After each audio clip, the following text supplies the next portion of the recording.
describe it as, I mean, you're just melting. It's just miserable, especially wearing these masks and stuff. Very, very hot, very big difference of no coolness at night. Well, this summer, Phoenix broke a record of 26 days with temperatures never dropping below 90.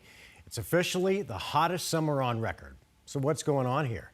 Team 12's Joe Dana spoke to a NASA expert to verify whether our extreme heat is really getting worse.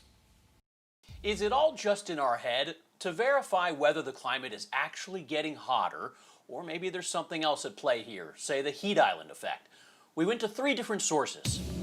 The Nonpartisan National Climate Assessment, written by government scientists, the Intergovernmental Panel on Climate Change, made up of 195 countries, and I interviewed the highly respected climate scientist Gavin Schmidt, head of NASA's Goddard Institute for Space Studies. What we're seeing is an increase of records everywhere. That's NASA's Gavin Schmidt, and perhaps it's fitting he looks like a biblical prophet bearing bad news. To be fair, he's normally this Gavin Schmidt, the clean-cut climate scientist. This is my quarantine beard. I decided to stop shaving when we went into lockdown, and we're still in lockdown. As Arizona breaks a rash of records this summer, we asked Schmidt, what are we to make of it all? Schmidt says Arizona's following a global trend.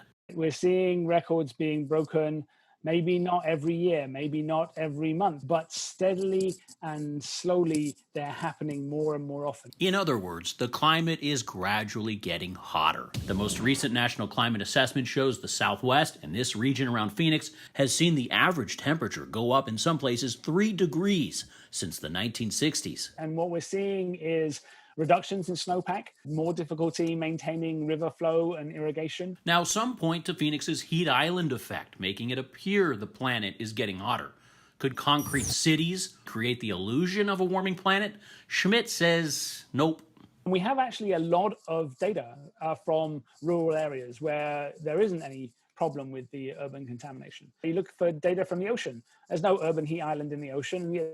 The oceans are warming just as much as the land is.